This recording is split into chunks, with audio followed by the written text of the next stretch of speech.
Hello, welcome back to my channel. मैं V shape model को describe कर रही हूँ। वी शेप मॉडल जो है वो SDLC का ही एक मॉडल है।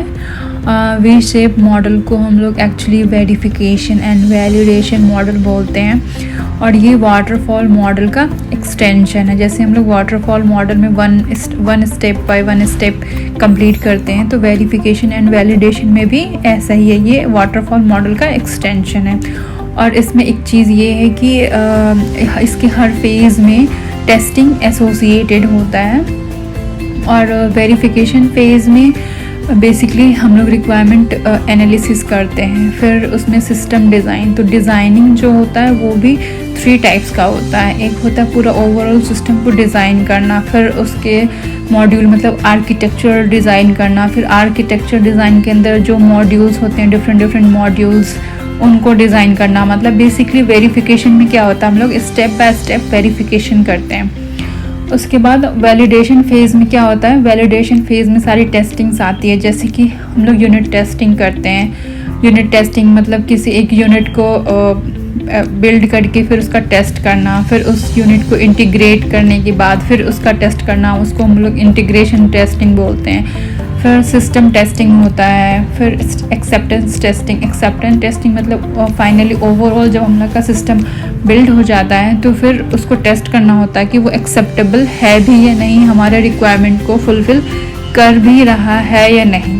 तो ये सारी चीज़ें हमारी वेरिफिकेशन और वैलिडेशन मॉडल में आता है। मतलब verification and validation diagram draw करना हो, जैसे हमारे एग्ज़ाम में अगर क्वेश्चन आता है तो हमें वेरिफिकेशन एंड वैलिडेशन के एक्सप्लेनेशन के साथ साथ हमें डायग्राम भी ड्रॉ करना होता है। तो हमें डायग्राम इस तरह बना सकते हैं कि वेरिफिकेशन साइड हम लोग ये दे सकते हैं रिक्वायरमेंट एनालिसिस, क्योंकि ये सब वेरिफिकेशन में आता है।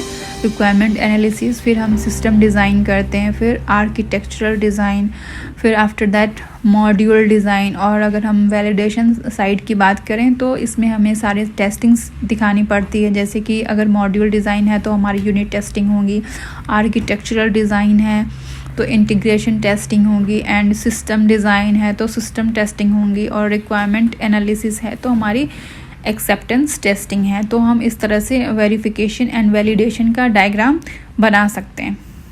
सो advantages of V shaped model, verification and validation model. तो इसके एडवांटेजेस में ये है कि इसमें टाइम सेव होता है। हम लोग साथ के साथ हर फेज़ में टेस्टिंग करते होते हैं, तो इस हिसाब से हमारा टाइम सेव होता है। और जो इसमें रिक्वायरमेंट की एनालिसिस होती है बिगनिंग में, उसके हिसाब से हमारे जो प्रोजेक्ट होते हैं उसकी अच्छी अंडरस्टैंडिंग हो जाती है। So good understanding of project in the beginning. और every component must be testable. और इस मॉडल का सबसे इम्पॉर्टेंट फेज़ तो टेस्टिंग है, क्योंकि इसके हर फेज़ में टेस्टिंग होता है, तो हर कंपोनेंट मस्ट बी टेस्टेबल। और प्रोएक्टिव डिफेक्ट ट्रैकिंग, क्योंकि इसमें साथ के साथ हम लोग टेस्टिंग कर रहे होते हैं, तो ये प्रोएक्टिव डिफेक्ट ट्रैकिंग है। Now talk about disadvantages of verification validation shaped model. तो इसमें फीडबैक नहीं होता है और जो चेंज का स्कोप होता है वो भी बहुत लेस होता है, और रिस्क एनालिसिस नहीं होता है। और ये बड़े प्रोजेक्ट के लिए और ऑब्जेक्ट ओरिएंटेड प्रोजेक्ट के लिए मतलब सही नहीं होता है। Thank you for watching my channel. Please do subscribe and share with your friends.